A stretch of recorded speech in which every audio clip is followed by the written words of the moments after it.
Bonjour et bienvenue dans votre revue de presse de ce jeudi 12 mars 2020. Le virus sénégalise coronavirus à Touba. Le virus migre vers Touba. Déménagement forcé du patient à l'hôpital de Fann. Les quotidiens commentent le 5e cas de coronavirus diagnostiqué au Sénégal et tiennent à préciser que c'est le premier Sénégalais à contracter la maladie. Les 4 premiers patients diagnostiqués positifs au Sénégal étaient tous des étrangers, rappellent les journaux. Mais le décompte des patients authentiquement nationaux a commencé par le diagnostic positif de la maladie à coronavirus à Touba, centre du Sénégal fraîchement rentré d'Italie. Après la Chine, l'Italie devient le 2e pays le plus touché par la pandémie de coronavirus. Ce pays qui accueille presque 100 000 Sénégalais devient donc une véritable menace pour notre pays. La preuve, une compatriote rentrée d'Italie a été testée positive au coronavirus, explique le témoin. Après la guérison des 4 cas de coronavirus détectés sur son territoire, le Sénégal qui enregistre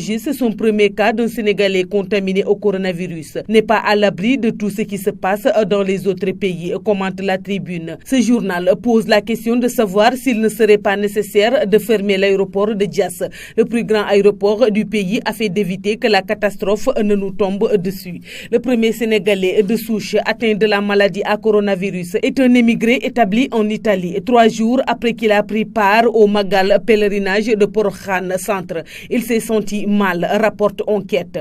Il annonce, comme d'autres journaux, que la famille du patient est placée en quarantaine par les autorités sanitaires, lesquelles sont en train de mener la chasse aux cas contacts pour déceler d'éventuels cas de contamination dans l'entourage du patient. Un Modou infecte Touba, écrit Enquête. Le journal Source A évoque le déménagement forcé du patient au service des maladies infectieuses de l'hôpital de Fann à Dakar. Il se demande si, en raison de l'épidémie mondiale de maladies à coronavirus, l'État du Sénégal, garant de la sécurité civile, prendra son courage à 2 mains pour interdire les événements religieux en cas de crainte avérée. À la suite, l'évaluation des risques de contamination qui sera rendue publique jeudi par le Comité national gestion des épidémies. La crainte d'une propagation de la maladie semble d'autant plus réelle que, selon Vox Populi, nous nous acheminons vers un grand rassemblement, le Kazu Rajab au Magal de Serigne Fallou Mbacké, 1888-1968.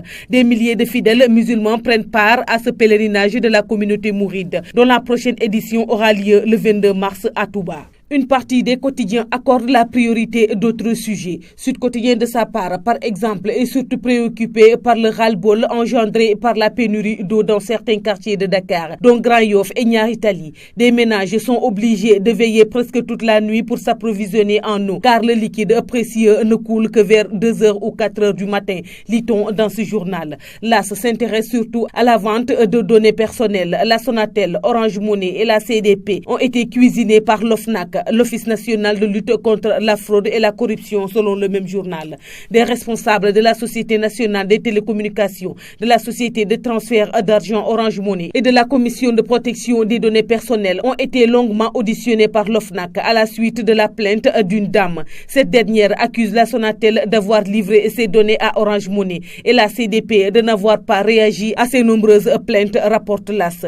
L'Observateur entretient ses lecteurs du flou qu'il y aurait eu dans le dossier judiciaire concernant le patron de l'ISEC, un institut d'enseignement supérieur privé de Dakar. La famille de Dieyna a proposé de retirer la plainte si mon client acceptait d'être l'auteur de sa grossesse, déclare l'avocat Alassane Cissé, cité par ce journal. Le patron de l'ISEC est poursuivi en justice pour le délit présumé de détournement des mineurs. Il est arrêté depuis plusieurs jours à la suite d'une plainte de la famille d'une jeune fille qui aurait enceinte, une affaire qui défraie la chronique. Walf Quotidien s'intéresse au classement de 128 pays en matière de respect des libertés. Le Sénégal est très loin des meilleurs élèves, écrit le journal sur la base de l'indice sur l'état de droit. Un classement fait par World Justice Project, présenté comme une organisation indépendante. Le Sénégal a pris la 52e place de ce classement concernant 128 pays. Il est 7e sur 31 pays africains concernés. Un classement qui révèle une tendance négative soutenue qui fait du Sénégal un état de droit plus faible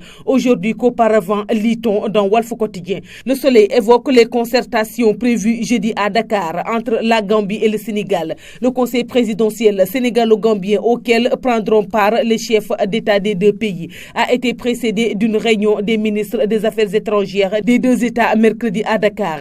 À cette occasion, le ministre sénégalais des Affaires étrangères Amadou Ba a souhaité que les deux pays tentent de relever les défis dans les secteurs névralgiques pour eux: la sécurité, la libre circulation des personnes et des biens, la protection de l'environnement. Le Sénégal et la Gambie, ces deux pays, mais une seule nation, un même peuple, affirme diplomatiquement le ministre gambien des Affaires étrangères Mamadou Tangara, cité par Le Soleil. C'est tout pour la revue de presse de ce mercredi. Merci et bonne lecture à tous.